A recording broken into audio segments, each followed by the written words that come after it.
परब्रह्म तस्मै श्री गुरुवे नमः। नित्य गीता स्वाध्याय में रत आत्मीय बंधु भगिनी, श्रीमद् भगवत गीता के शब्द शब्द में जो प्रेरणा है उसका हम नित्य पान करें, स्वयं को प्रेरित करते रहें। इस क्रम में आज हम तीसरा अध्याय जो कि कर्मयोग कहा जाता है उसके 11वें श्लोक का वाचन कर रहे हैं, जो इस प्रकार है। देवान् भावयतानेन ते देवा भावयन्तु वः परस्परं भावयन्तः श्रेयः परमवाप्स्यथ। भगवान कृष्ण कहते हैं, हे अर्जुन, देवान भाव यतानेन,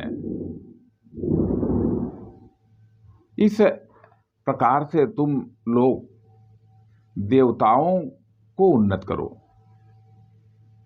ते देवा भाववन्तः, और देवता लोग तुम लोगों की उन्नति करें।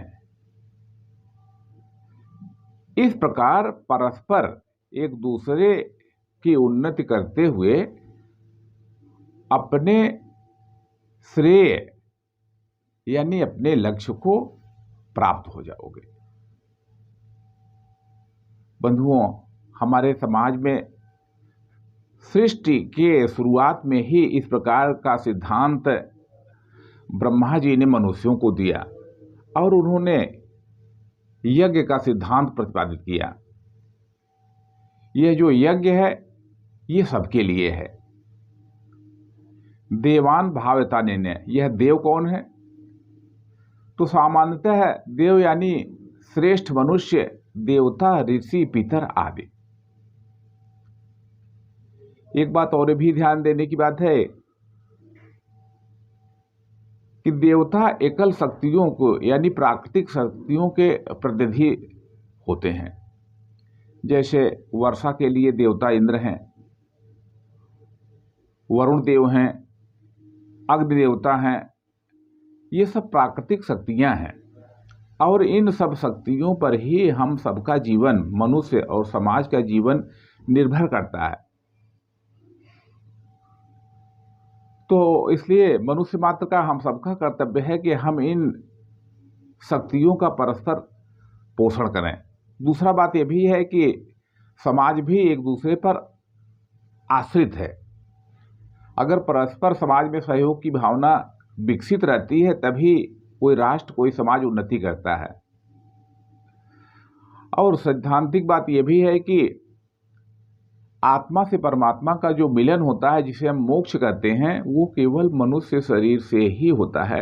इस नाते कहीं पर एक सुभाषित में कहा गया है, गायन्ति देवा किल गीतकानि धन्यास्तु ते भारत भूमि भागे स्वर्गापवर्गास्पद हेतु भूते भवन्त भूयः पुरुषः सुरत्वात्। यानी हमारे इस भारत भूमि पर जन्म लेने के लिए देवता भी तरसते हैं। क्यों? क्योंकि देव यानी मनुष्य यदि 100 वर्ष, 150 वर्ष जी रहा है तो देव 10,000 वर्ष जिएंगे, एक लंबे कालखंड तक जिएंगे।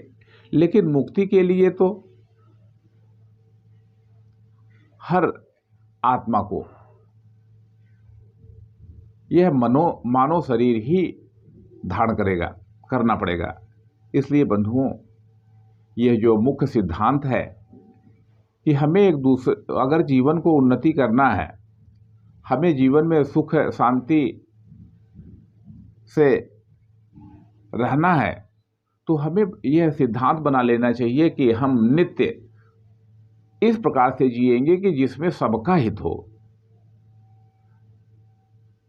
सामान्यतः आदमी कर्तव्य और अधिकार के द्वंद्व में उलझा रहता है।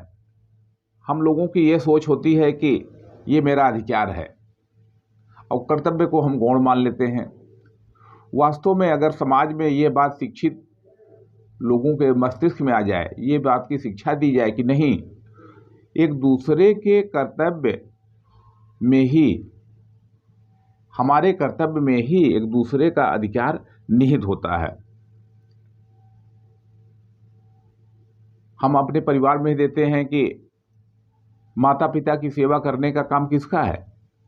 तो माता पिता की सेवा का काम संतान का है। समाज में कितने प्रकार के यज्ञ हो रहे हैं, धार्मिक कार्यक्रम हो रहे हैं, मंदिर बन रहे हैं, ये सब कैसे संचालित होंगे?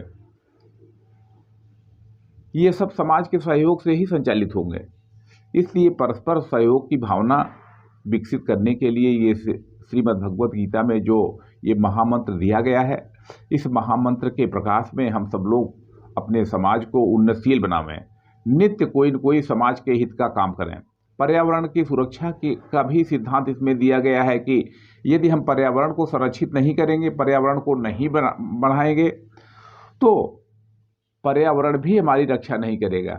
अगर हम सब लोग ये सोच रहे हैं गर्मी आ रही है और सभी लोग केवल एसी में रहना चाहेंगे, तो ये जो पाश्चात्य चिंतन हमारे मध्य में आ गया कि केवल अपने सुख की बात सोचो, अपने सुख का चिंतन करने के नाते ही, मनुष्य स्वार्थी बन जाने के नाते ही आज आप देखिए कि पूरी धरती का तापमान बढ़ रहा है।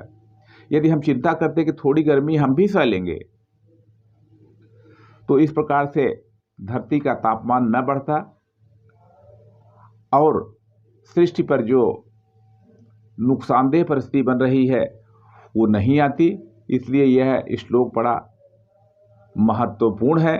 हम लोग हिंदी में कहते हैं कि भाई अरे तो भाव ही नहीं दे रहे हैं, तो यहाँ जो ये देवान भावता ने ये भाव देना है कि हमें परस्पर एक दूसरे को भाव देना है।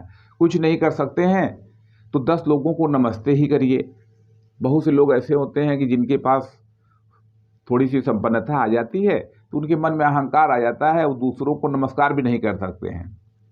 थोड़ा सा ज्ञान बढ़ गया, थोड़ी सी धन बढ़ गया, थोड़ी सी योग्यता बढ़ गई, तो सोचते हैं कि मैं श्रेष्ठ बन गया, अब वे दूसरों को सम्मान नहीं दे पाते हैं। तो यह ये भी है कि कुछ नहीं आप दे सकते हो तो कम से कम सम्मान ही दो, दूसरे के हालचाल पूछ करके ही उसके शुभेच्छुक बनो। और नित्य इस प्रकार से हम अपने जीवन में अगर ये करते रहेंगे, परस्पर एक दूसरे को भाव देते रहेंगे, तो जो ब्रह्मा जी ने ये मंत्र बताया है कि हम या राष्ट्र अपने परम वैभव के लक्ष्य को प्राप्त करेगा, निःश्रेयस दोनों को हम प्राप्त कर लेंगे।